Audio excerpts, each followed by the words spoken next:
Assalamualaikum warahmatullahi wabarakatuh. Anak-anakku kelas 5 yang soleh dan solehah, pada kesempatan hari ini kita bertemu lagi ya pada pelajaran IPA. Nah, sebelumnya mari kita berdoa terlebih dahulu sebelum kita belajar. Berdoa mulai. A'udzubillahi minasyaitonirrajim. Bismillahirrahmanirrahim. Raditu billahi rabbah wa bil islami dina wa bil muhammadin nabiyya wa rasulah. Rabbi zidni ilma warzuqni fahma. Amin. Semoga dengan berdoa kita dapat belajar dengan lancar sampai selesai nanti. Nah, anak-anakku yang soleh dan solehah, hari ini kita akan belajar IPA. Nah, hari ini yang akan Bu Guru ajarkan adalah organ pencernaan manusia. Nah, setelah kalian belajar ini, diharapkan nanti kalian dapat menyebutkan bagian-bagian organ pencernaan manusia. Kemudian nanti kalian dapat menyebutkan fungsi bagian organ pencernaan manusia. Dan yang ketiga, kalian bisa menceritakan proses pencernaan manusia. Anak-anakku kelas 5, kita sudah tahu bahwa kita sekarang belajar dari rumah. Nah, walaupun kita belajar dari rumah, anak-anakku sekalian itu harus tetap semangat dan tetap disiplin. Ingat, kita bukan libur ya anak-anak ya, tapi belajar dari rumah. Sehingga kita harus tetap disiplin, baik disiplin waktu maupun disiplin dalam mengerjakan semua tugas yang diberikan oleh sekolah. Anak-anakku sekalian, organ pencernaan yang akan Bu Guru ajarkan adalah bagian-bagian organ pencernaan manusia. Yaitu yang pertama adalah mulut. Ini ya, mulut ya. Kalian bisa lihat di sini ada mulut. Di dalam mulut di sini itu ada organ. Di antaranya adalah gigi.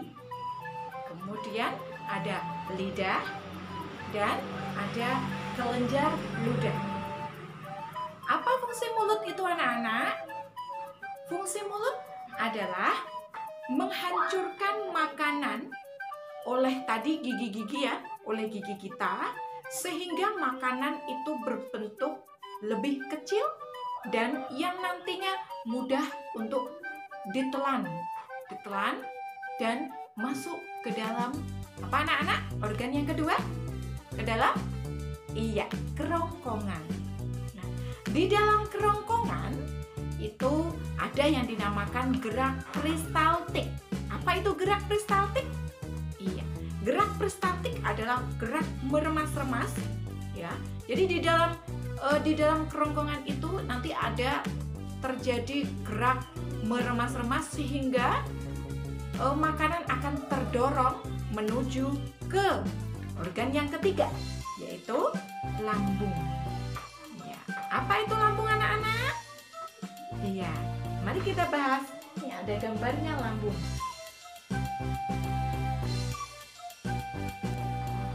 Lambung adalah alat pencernaan yang berfungsi untuk mencerna makanan sehingga lebih halus lagi. Di dalam lambung itu ada 3 enzim. Enzim apa saja yang ada di dalam lambung? Yang membantu enzim tersebut bertugas membantu mencerna makanan, yaitu ada 3 enzim.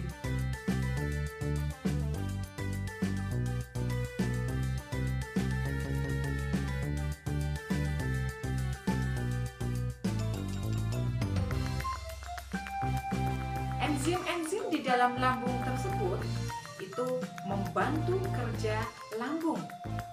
Di antaranya tadi enzim pepsin itu berfungsi mengubah protein menjadi pepton. Kemudian enzim renin berfungsi untuk mengendapkan kasein susu, dan asam klorida Ini adalah tentaranya yang ada di lambung, yaitu membunuh kuman-kuman yang masuk ke lambung.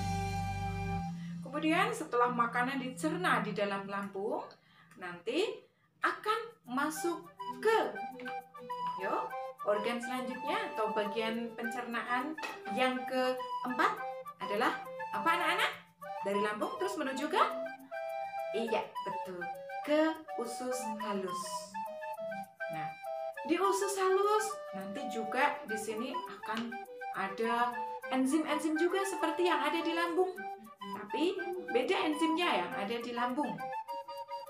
Ya, usus halus fungsinya itu adalah sebagai tempat penyerapan sari-sari makanan. Jadi yang makanan yang tadi sudah dicerna di lambung itu akan diserap, sari-sarinya akan diserap oleh usus halus. Di dalam usus halus ada 3 enzim. Di antaranya ada enzim lipase, enzim amilase, dan enzim tripsin. Apa fungsi dari enzim-enzim tersebut? Nah, ini tugas kalian. Silakan nanti kalian cari di Google atau bisa buka buku atau tanya kepada orang tua kalian, minta bantuan orang tua kalian. Silakan ditanyakan, Pak atau Bu atau Kak, apa fungsi enzim lipase, enzim amilase, dan enzim tripsin? Ingat ya, silakan dicatat pertanyaan itu. Nah, kemudian setelah tadi kita lanjutkan ya, setelah makanan masuk ke usus halus, diserap ke usus halus, kemudian makanan yang tersisa itu nanti akan masuk ke yang namanya usus besar. Nah, organ pencernaan yang yang kelima adalah usus besar. Usus besar itu berfungsi untuk menyerap air dan tempat pembentukan vitamin K dengan bantuan bakteri, yaitu dinamakan bakteri Escherichia coli. Di dalam usus besar itu nanti juga ada gerakan peristaltik untuk mendorong tinja atau sisa-sisa makanan menuju ke organ yang paling akhir atau bagian-bagian pencernaan manusia yang paling akhir, yaitu anus. Nah, di usus besar tadi ada yang namanya bakteri Escherichia coli, itu berperan dalam proses pembusukan sisa-sisa makanan menjadi kotoran.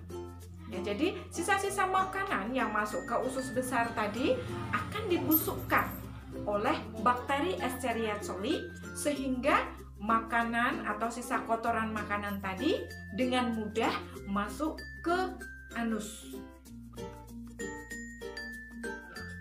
Organ pencernaan manusia yang keenam tadi adalah anus. Nah, anus itu adalah organ pencernaan manusia yang terakhir ya, ada anus ya. Fungsi anus itu sebagai tempat untuk membuang kotoran sisa pencernaan dalam bentuk feses. Kotoran pencernaan itu ada 3 macam, itu dalam bentuk padat, cair, dan gas. Kalau padat berarti berupa feses, betul. Kemudian kalau cair berupa air kencing, kalau gas berupa kentut ya.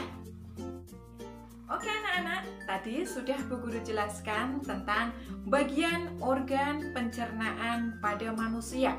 Ada berapa tadi anak-anak? Ada?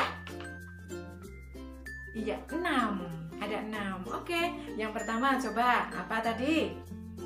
Iya, mulut. Kemudian setelah mulut, yang kedua kerongkongan. Yang ketiga, iya, lambung. Kemudian yang keempat, usus halus. Yang kelima, iya, usus besar. Kemudian yang terakhir, yang keenam, ada anus. Iya. Jadi organ pencernaan manusia atau bagian organ pencernaan manusia itu ada 6. Nah, sekarang coba tadi sudah Bu Guru jelaskan bagian-bagian organ pencernaan manusia dan juga fungsinya.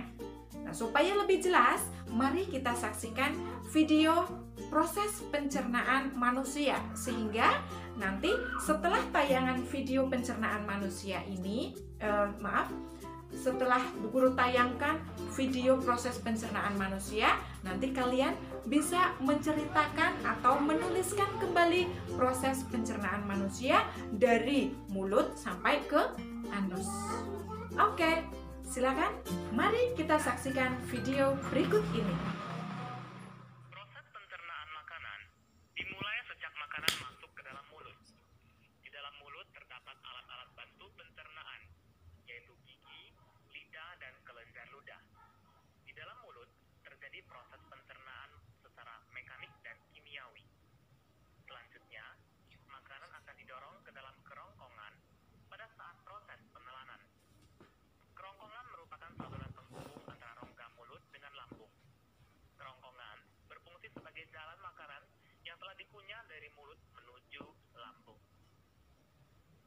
Lambung ataupun ventriculus merupakan kantung besar yang terletak di sebelah kiri rongga perut sebagai tempat terjadinya sejumlah proses pencernaan. Dinding lambung mengandung sel-sel kelenjar yang berfungsi sebagai kelenjar pencernaan yang menghasilkan getah lambung. Getah lambung mengandung air lendir ataupun musin, asam lambung, enzim renin, dan enzim pepsinogen. Getah lambung bersifat asam karena banyak mengandung asam lambung. Asam lambung berfungsi membunuh kuman penyakit atau bakteri yang masuk bersama makanan dan juga berfungsi untuk mengaktifkan pepsinogen menjadi pepsin.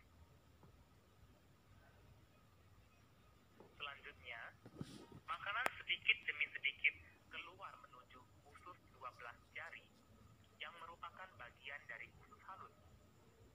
Pada usus 12 jari bermuara saluran getah pankreas dan saluran empedu.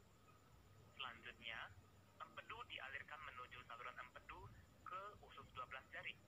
Getah pankreas mengandung enzim-enzim sebagai berikut, yaitu protease yang mengubah protein menjadi asam amino, amilase yang mengubah zat tepung atau amilum, dan lipase yang mengubah lemak menjadi asam lemak. Jadi pada usus halus, seluruh proses pencernaan karbohidrat, lemak, dan protein diselesaikan. Selanjutnya, proses penyerapan akan berlangsung di usus kosong dan sebagian besar di usus penyerap. Karbohidrat diserap dalam bentuk glukosa, lemak diserap dalam bentuk asam lemak dan gliserol, dan protein diserap dalam bentuk asam amino. Selanjutnya, makanan akan bergerak menuju usus penyerapan yang juga merupakan bagian dari usus halus. Pada dinding usus penyerap terdapat jonjot-jonjot usus yang disebut pili. Pili berfungsi memperluas daerah penyerapan usus halus sehingga sari-sari makanan dapat terserap lebih banyak dan cepat. Dinding pili banyak mengandung kapiler darah dan kapiler limfe ataupun pembuluh getah bening usus. Agar dapat mencapai darah, sari-sari makanan harus menembus sel dinding usus halus yang selanjutnya masuk ke pembuluh darah atau pembuluh limfe. Asam lemak dan gliserol bersama empedu membentuk suatu larutan yang disebut misel. Pada saat bersentuhan dengan sel pili usus halus, gliserol dan asam lemak akan terserap. Umumnya sari makanan diserap saat mencapai akhir usus halus. Sisa makanan yang tidak diserap secara perlahan-lahan bergerak menuju usus besar. Pada usus besar yang disebut juga dengan kolon, akan terjadi proses pembusukan makanan. Usus besar terdiri dari bagian yang naik, yaitu dimulai dari usus buntu, bagian mendatar, bagian yang menurun, dan berakhir pada anus. Di dalam usus besar terdapat bakteri Escherichia coli. Bakteri ini membantu dalam proses pembusukan sisa makanan menjadi feses. Selain membusukkan sisa makanan, bakteri Escherichia coli juga membantu untuk menghasilkan vitamin K. Vitamin K berperan penting dalam proses pembentukan darah.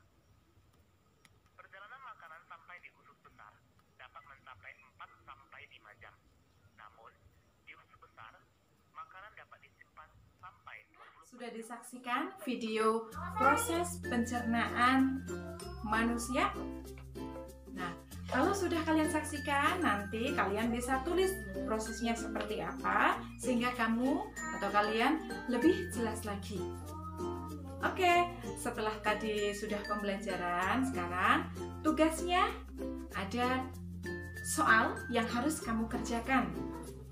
Nah, nanti Bu Guru tuliskan soal ini, nanti akan tertera di video ini. Ada tiga soal yang perlu kalian kerjakan. Silakan, bisa kalian siapkan alat tulis kalian untuk menulis soal-soal tersebut, dan nantinya silakan kalian jawab di buku tugas. Kemudian pada hari berikutnya silakan kalian kumpulkan ke sekolah, atau bisa difoto, kemudian foto dikirim ke Japri, ke Bu Guru ya anak-anak ya. Baiklah anak-anak, kalau sudah berarti Bu Guru cukupkan pelajaran pada hari ini. Nah, untuk sebagai penutup pembelajaran, mari kita berdoa bersama setelah pelajaran. Berdoa mulai. A'udzubillahi minasyaitonirrajim. Bismillahirrahmanirrahim. Wal asri innal insana lafi khusr illa alladzina amanu wa 'amilus solihati wa tawassaw bil haqqi wa tawassaw bis sabr. Amin. Selamat mengerjakan tugas dan belajar, tetap semangat. Billahi taufik wal hidayah. Wassalamualaikum warahmatullahi wabarakatuh.